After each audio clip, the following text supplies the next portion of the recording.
let's talk about a word you've probably heard a lot, one that carries more than a century of really complex history: Zionism. We're going to break down what it is, where it came from, and all the different shapes it's taken over the years. So let's just jump right in. What is Zionism, really? It's a word that's thrown around in so many different ways, and a lot of the time it comes with some pretty heavy baggage. Our whole goal here is to strip all that away and get down to a clear, simple understanding of the idea itself.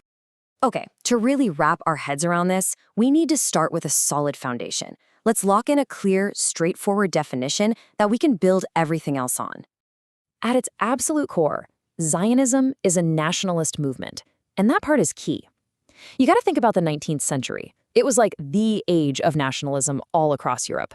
You had movements for a unified Germany, a unified Italy, all built on this idea that people with a shared culture and history are a nation and deserve their own country. Well, Zionism basically took that exact same idea and applied it to the Jewish people. And this right here gets to the absolute heart of it all: self-determination. That concept is the engine for the entire ideology. It's this belief that the Jewish people, just like any other nation, have a right to govern themselves, to shape their own future, and to live in safety. But you know, an idea this big doesn't just appear out of nowhere.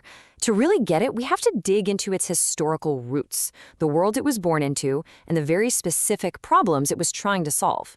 The late 1800s were a really dangerous time to be Jewish in Europe. There was this ongoing debate called the Jewish question, which was basically all about what to do with Jewish minorities. Combine that with horrifying, violent attacks, especially in the Russian Empire, and you've got a recipe for a crisis. Zionism came about as one potential answer to this huge, pressing problem. And this timeline just lays it out so clearly. You see, it starts in the early 1800s with that rise of nationalism, which kind of planted the seed. Then, boom, the widespread violence in the late 1800s created this desperate need for a solution. That was the catalyst.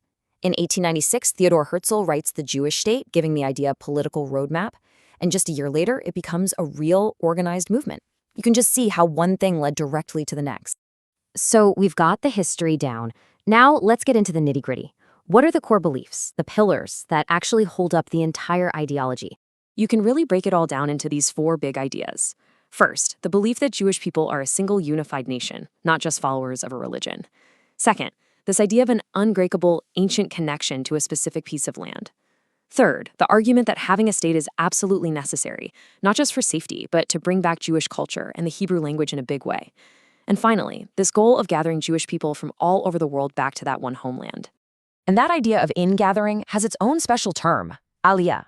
The word literally means to ascend or to go up, which really gives you a feel for how important it is, both spiritually and nationally.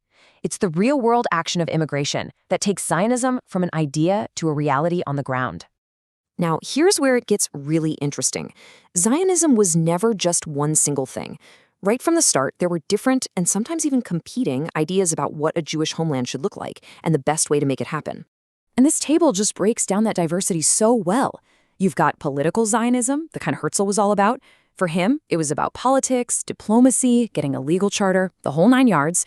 But then you had cultural Zionists who were like, hold on, a state isn't the most important thing. For them, the goal was to first create a vibrant cultural center to revive the Hebrew language and arts. And then there's religious Zionism, which sees the whole thing as fulfilling a commandment from God. So you've got politics, culture, and religion all under one big umbrella. Okay, we've covered a ton of ground here, from the history to all the different types of thinking. So let's do a quick recap of the most important things to remember from all this. So if you're going to take anything away, let it be these 4 points. 1, it's a modern nationalist movement from 19th century Europe. 2, it was a direct reaction to persecution. 3, its main goal has always been Jewish self-determination. And 4, and this is so important, it's not just one thing. It's made up of all these different streams of thought. Those are the big takeaways.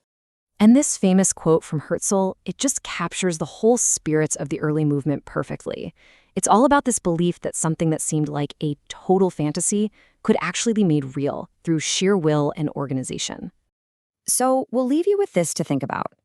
When we understand where an idea came from, the world it was born into, the problems it was meant to solve, how does that change the way we see that ideology playing out in the world today? It's a really powerful link between the past and the present.